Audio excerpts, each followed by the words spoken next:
let's talk some more about improving our low back adjusting. And what we want here is we want it to be as easy as possible on the greatest variety of people possible, so we can get the best results possible, have it be as comfortable as possible. See? So anything I can do to share with you tips, secrets, details that'll make a difference for you, that's what I want to do, okay? So I've got a few more things I want to share on the lumbar topic, all right? And I've got some notes here. First thing is this.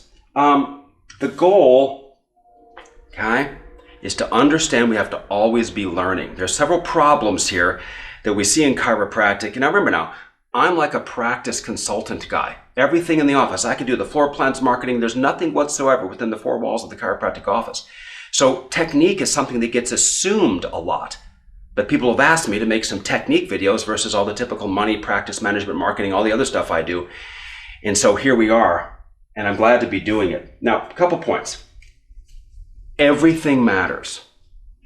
Everything matters. What your eyes are doing, your footwork, the balance, what every hand is doing, the way they're positioned, the position of the person, what they're thinking, the table. Everything matters. You can't assume anything is good. What you assume is good is the thing that can come back and make it more difficult for you and make it harder, okay? So, we never want to say something like this. Just adjust them.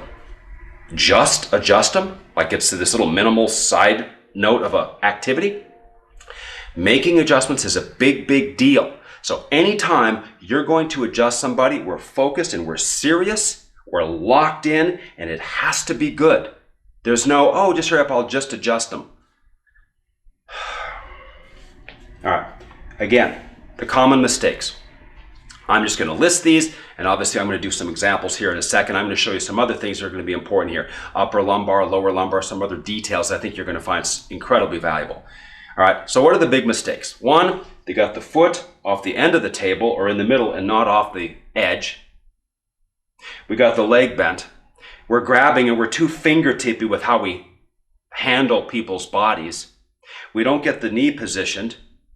We don't get our top above our kneecap on their tibial tuberosity to hold and control them and pinch the knee. We don't get them positioned correctly on the table where the femur is halfway off the edge. We don't get them set on the shoulder blade right. We don't get the arms positioned right. They're too far forward. Or we have them back and we're pushing the person back like this and they're looking up at the ceiling for some reason. Okay? Then we don't have our stabilization right. It's all jacked up. And then we just put our hands some random place versus putting it exactly on a vertebra and that little spinous holder that you have built into your piezoform. Those big mistakes. Now, one big mistake is arrogance. Is the chiropractor thinking they're good. And the trouble is the people that need to watch this video the most are the ones that think they're good and think they don't need it. Well, I've been doing it a long time. I know. You got 30 years of not being any good at it. Or I'm getting stuff to move. Well, yeah, about a third is what you could. Let me give you an example. I have asked this question many times of chiropractors. How good do you think you are? Like I'm looking at a chiropractor here. How good do you think you are at your low back adjusting? And they'll say like a 10 out of 10. And I'll say, great, why don't you adjust my low back?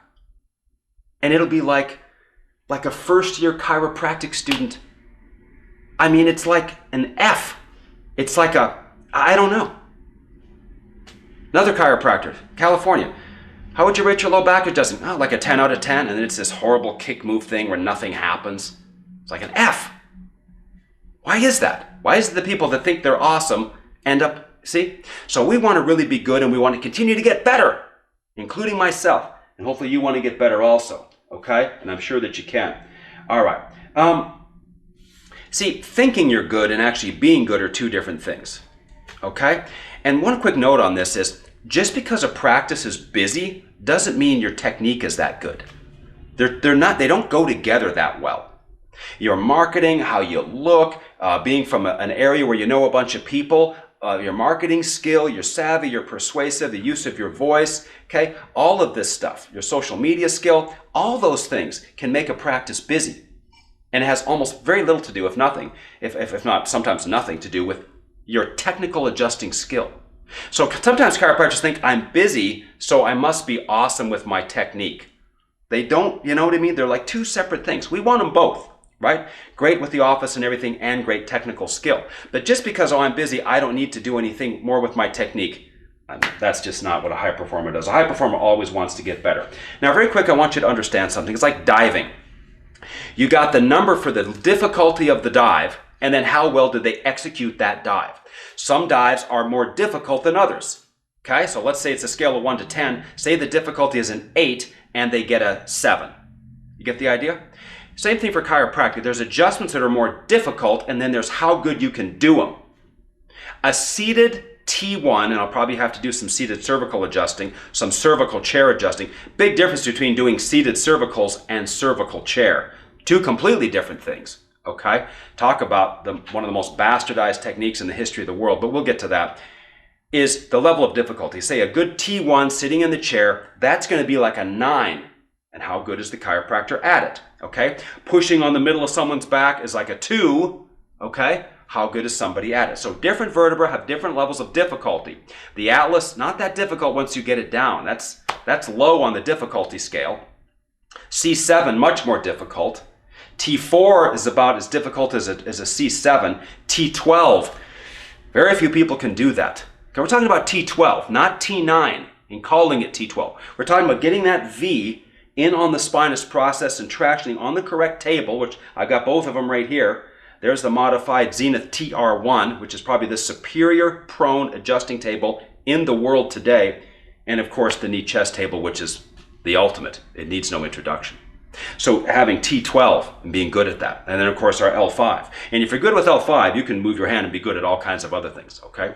By the way, remember now, it's Atlas, C7, T4, T12, L5. Those are the vertebrae. If you can do those well, everything else is easy.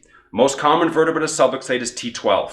Almost nobody can adjust it. I don't have time to sit and explain why. It's obvious why T12 is the one. Right here. Boom, it blows out the back. Narrower vertebra, transitional segment. Spinal cord is fatter. Beginning of the cauda equina.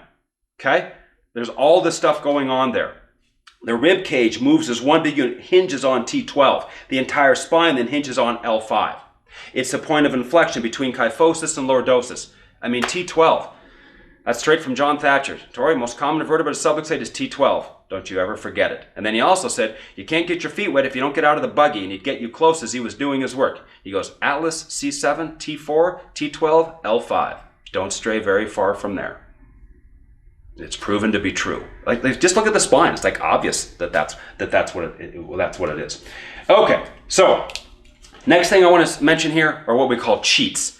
How does the chiropractor cheat on this? Cheating on lumbar is getting them where they're laying on their back and looking at the ceiling, okay, and really doing this and twisting their body. Remember now, it's not a twist. We're rolling them over and we're doing this. It's in this plane. We're going this way. Okay, the leg is coming up and I'm using my lat like this, watch. Boom. That's what's happening. You're trying to take their spine and go like that with it. You're not trying to roll them over and do anything like this. Just think of how that just rips up everything. You're trying to bring them on over and you're trying to take that tailbone of the L5 and shove it straight through the table, straight through that plane, not trying to take their L5 and rotate it on everything else. There can be a tiny bit of that, but the less of that, the better.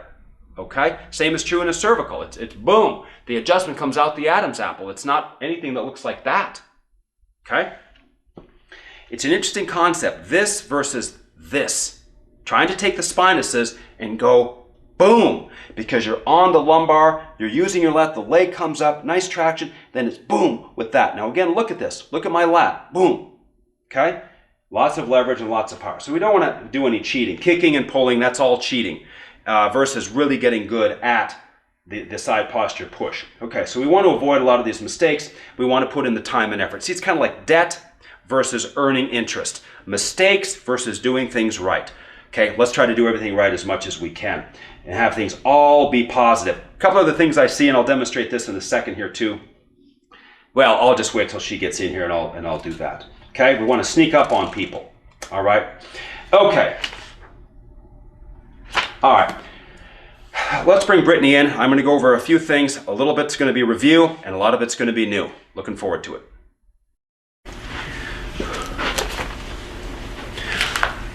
All right. Let's take a look here. And what I'm going to do as my first example is I'm going to do everything what what I would just call wrong. Again, these are my opinions, but they're from just a gob of experience, okay? And you try these different things, and you want to get what works ideal for you to get the best results. But I think if you take my considerations into account, you're going to be a lot better. So I'm just going to go through an example here of basically doing everything wrong that I can think of, and then we'll bring it around, and I've got some more cool stuff for you, okay?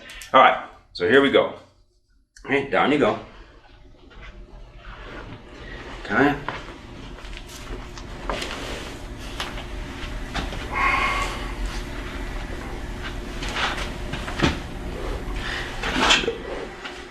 Okay, like that. Okay.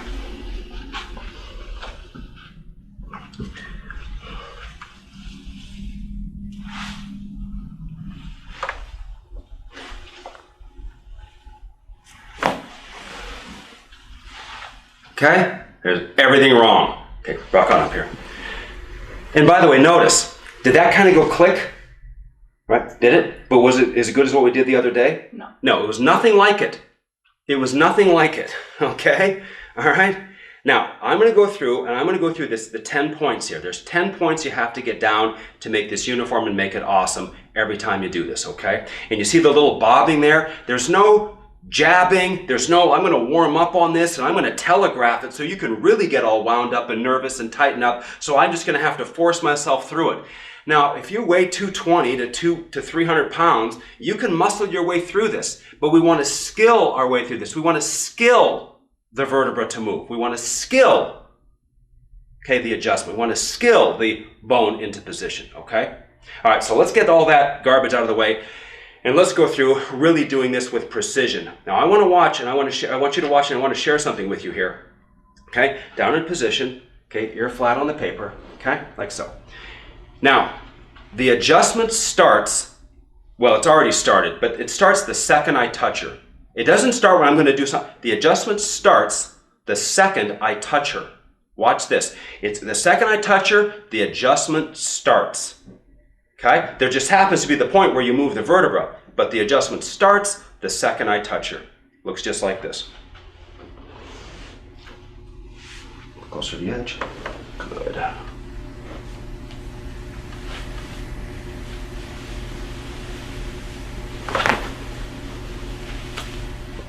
And now it's over. See the difference? Mm-hmm. Yeah. Okay, a 2 or a 0 versus a 10.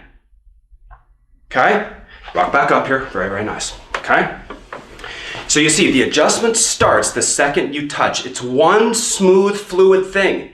See how it's all one flowing thing. There's no stop and wait. You know what I mean? It's one. I'm hypnotizing her with my hands and my movement. It's like, well, I laid down and I did it, and boom, it was over. Now, it wasn't rushed. See, it wasn't rushed. It was just this smooth flowing thing. Boom. And then we're up and we move down to a prone adjustment, let's say. Okay? I really want you to get that across. So now I'm going to go over the 10 points. Here they are. Back down you go. Okay? So number 1, of course, is this off the corner. 1. Here. 2 into position. 3 is over, so the femur's halfway. There's 3. Bottom. 4. 5. Okay, I want to make sure the ear is flat like this. Maybe we'll call that 6. Okay. Then we're going to go, and I'm going to find the contact point. Okay, spine. 7. Into position with the pisiform. 8. And then I'm going to bring it to position 9, aiming, 10. And done. Rock back up.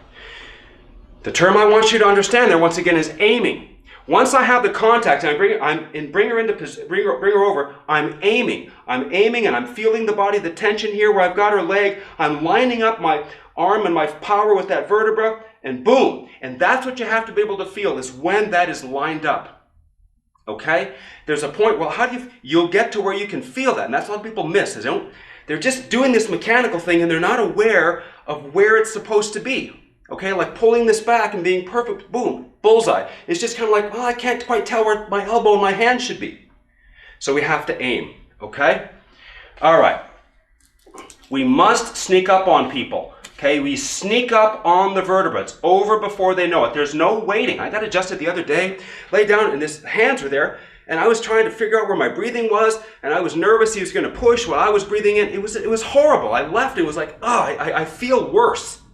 Okay? Once the hands go on, okay? Once the cervical, I'll go over all that, okay, on those particular areas of the spine as I get to those, okay? All right.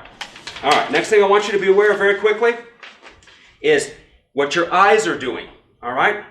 If we have a kid here and the kid's looking at me when I'm working on mom, the kid is looking at my eyes to make sure I'm nice and I'm friendly. So your eyes always have to be upbeat and happy and looking where they're supposed to be looking. Your eye work, along with your footwork and your body work, is what makes the adjustment great. Okay? Okay, now I'm going to go over the difference between adjusting a sacrum and adjusting a higher up lumbar. Okay, so down we go. Okay, and then I'll flip her to the other side so we can see. We got our cameras here. So once again, here, and see how my hands are already there? See how smooth that is? And then see, I've got her right here, right above my kneecap into position, right at that tibial tuberosity. Okay? And then she's a little bit wonky, so I'm going to go here. And again, you see how it looks like my hands are on it, but I'm very gentle, and I just use this blade in the elbow. See that? It's not this way. See my right hand, see, this does this hand and this does this side because they're already here like that, okay? Now, if we're going to do something like a sacrum, okay, obviously I'm going to be down below that L5, and it's very, very easy. I'm going to be on that area. Fine. And I have to make sure that this cannot be back too far because I've got slack. You almost can't jack it up this way too far. You're better to err by bringing it up higher because it'll probably still move. If it's down, you'll be going into slack for sure. She'll tell you there's nothing here, but here she starts to feel this tension, okay? All right, now if we're going to do the upper lumbar, here's what's going to happen. We're going to be up here now, and we're going to take this. There's a V right here, and that V fits in that little valley of the paraspinals. And we're going to hook that spinous right in on, say, like an L3, and we're going to hook that V within the valley of the paraspinals and hook that spinous right in that soft pisiform. And then watch what's going to happen here. I'm going to get up here like this, and I'm going to be way up here, and she'll tell you, I'm on, see Brittany, I'm on that vertebra there, okay? And then I'm going to have to bring the knee up higher. Watch how I do. I'm going to step, I've got it here, and this knee's going to go up higher, and I got to curl her. See, because it's higher up, I have to bring this around more to get the tension up to the vertebra I'm adjusting.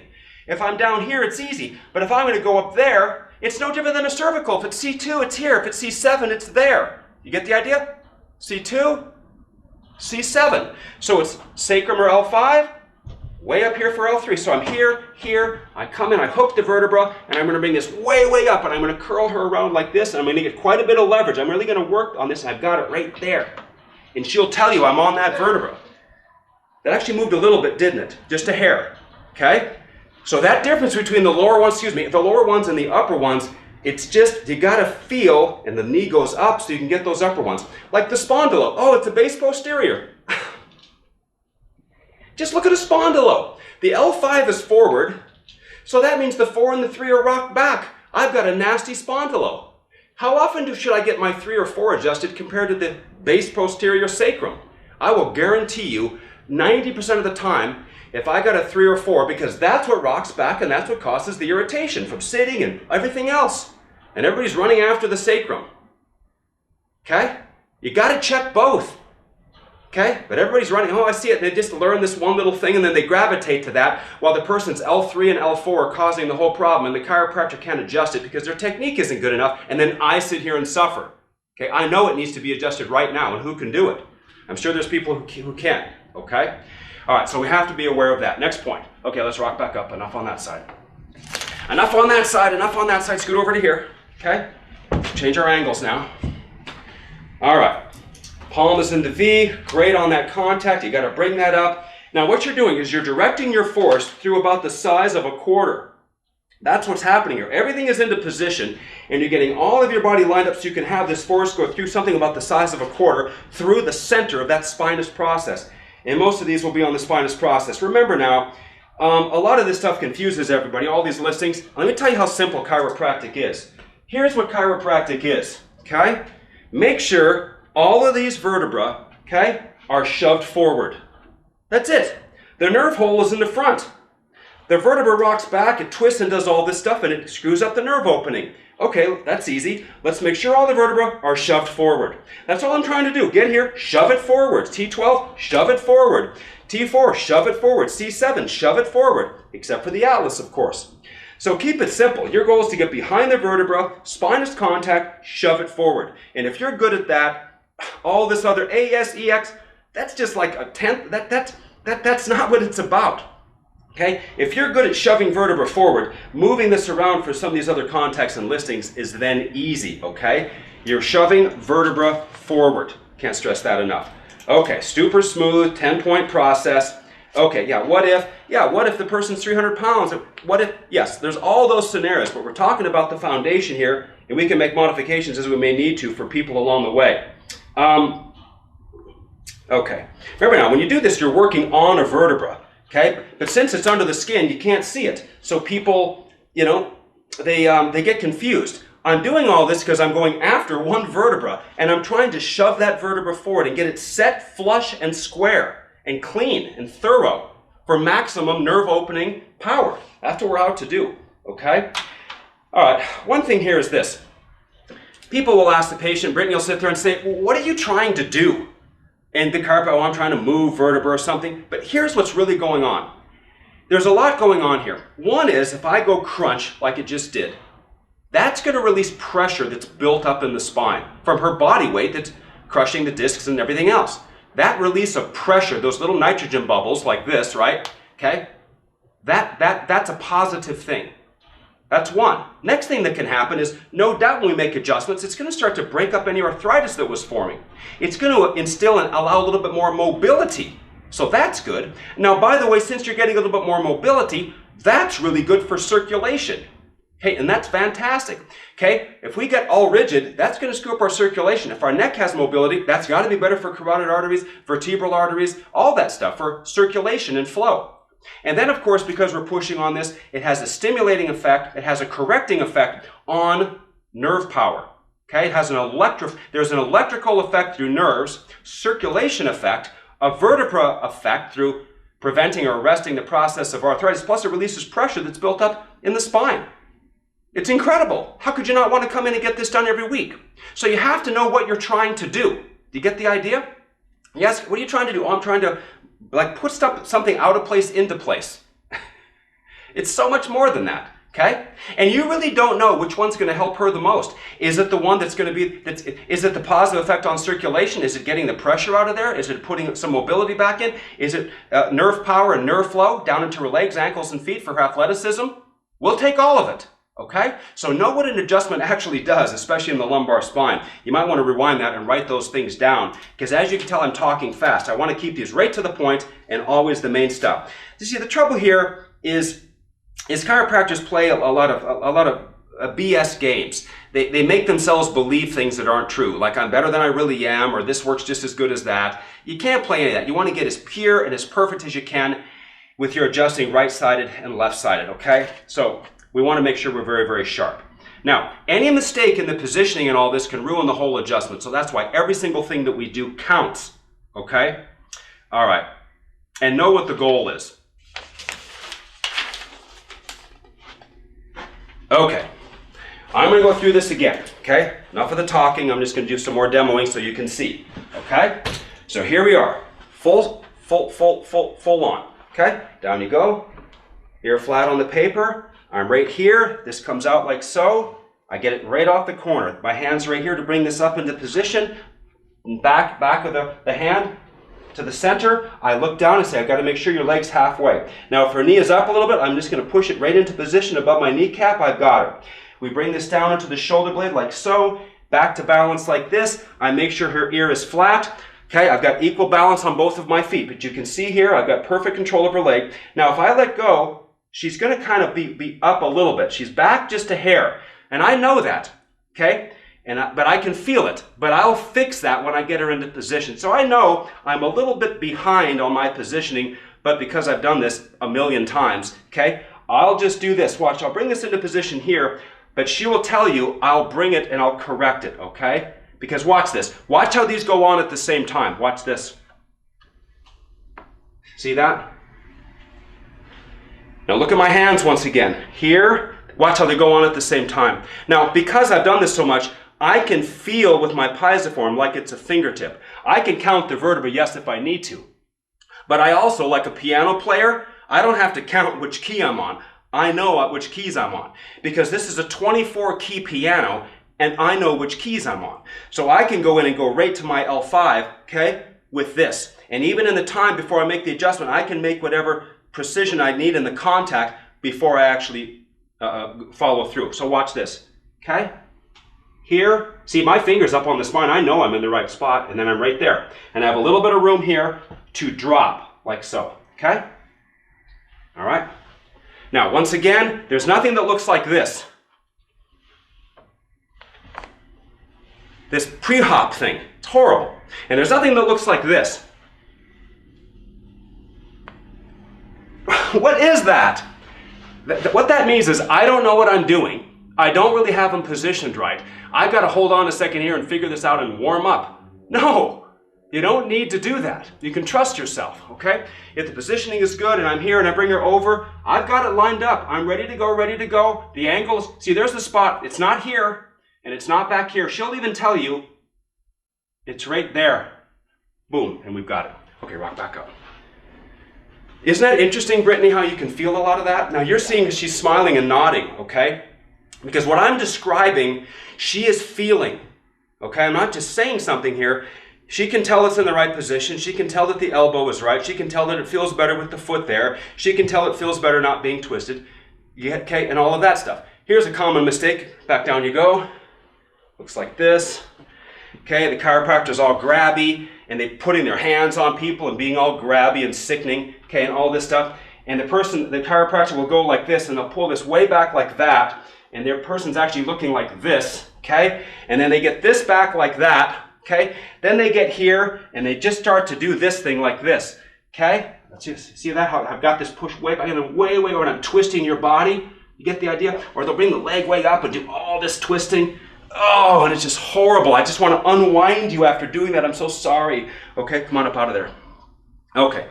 Big round of applause again for Brittany. Thank you so much for helping me out. You're out of here. I'll say a couple quick words and we'll be done. Okay, so everything counts. Remember what you're out to do. You can picture what you're trying to do with the vertebra. The goal is to get better at all the details so that it's easier and you're more effective with every single person you put your hands on. Great job.